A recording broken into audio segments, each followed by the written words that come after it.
Bonjour à toutes et à tous, c'est Romain 3000, bienvenue sur Tout MPC 3000. Alors vous vous dites, mais qu'est-ce que c'est que ce titre? Pourquoi n'achetez pas les nouveaux pads de MPC 3000? Eh bien nous allons voir aujourd'hui, ça va être très court, mais vous allez voir ça par vous-même, pas besoin de parler beaucoup plus. Mais la différence qu'il y a entre ces pads-ci, qui sont d'origine, donc des années 90, d'Akai, et ces pads qu'on vend maintenant, qu'on trouve un petit peu partout. Ce ne sont pas des pads Akai. Vous les trouvez notamment sur mpcstuff.com.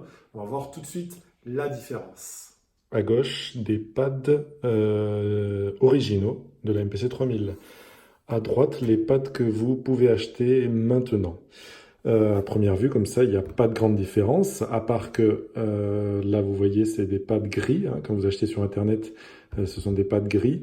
Ça n'a rien à voir, déjà la couleur n'a rien à voir avec le gris original. Donc si vous cherchez vraiment à mettre la même couleur que l'origine, sachez que sur les pads qu'on vend maintenant sur Internet, eh bien ce n'est plus la même couleur. Donc déjà, première différence. Mais la deuxième différence, la plus notable, en fait, c'est au niveau de la qualité.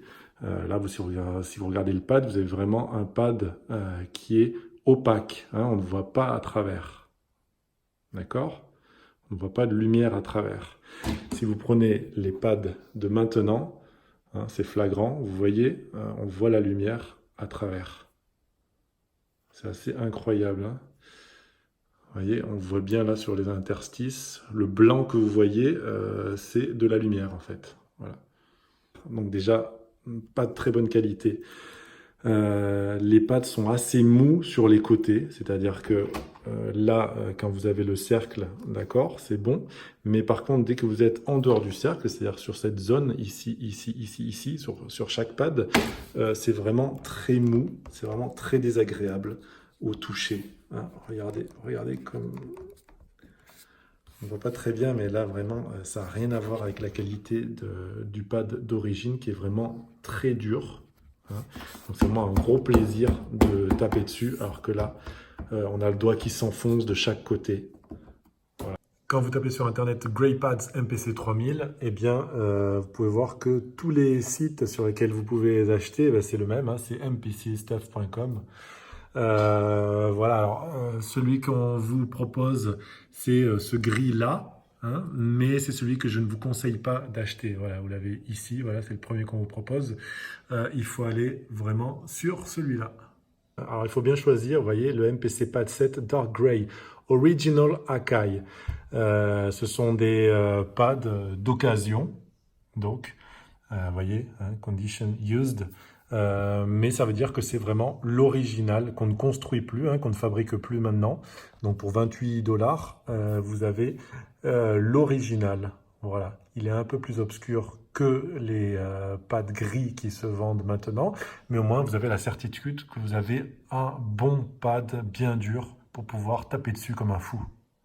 Vous pouvez aussi en trouver sur eBay, vous voyez, des Akai MPC 3000, voilà, Original Grey Pads Used, là pour 50 $.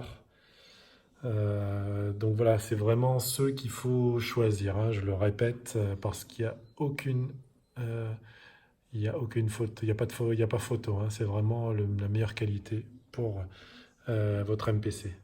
Alors bien sûr, je sais que vous changez de pad soit parce que les vôtres sont un petit peu coupés, usés, abîmés, soit pour des raisons esthétiques, c'est-à-dire que maintenant on fait plein de couleurs, vous avez en rouge, en jaune, en vert. Le problème est que ce ne sont pas les mêmes, vous avez vu, ceux d'origine et ceux de maintenant. Alors vous faites ce que vous voulez. Soit ça n'a aucune importance pour vous d'avoir des pads plus mous, vraiment de moins bonne qualité, parce qu'ils sont verts ou jaunes ou la couleur que vous voulez. Soit vous êtes un puriste et dans ce cas-là, ce que vous allez faire, si vous voulez, être puriste, c'est-à-dire voir les pièces originales, deux, la couleur originale, trois, avoir le super toucher de ces pads-là, mais qu'est-ce qu'on fait? Vous allez chercher les pièces détachées, on va dire, des anciennes MPC 3000, ça se trouve sur Internet. Voilà. Vous avez celle de la MPC 3000, la MPC 60 et la MPC 60 MK2, ce sont les mêmes pads. Donc, vous pouvez trouver des pads de n'importe lequel des trois, ça fera l'affaire.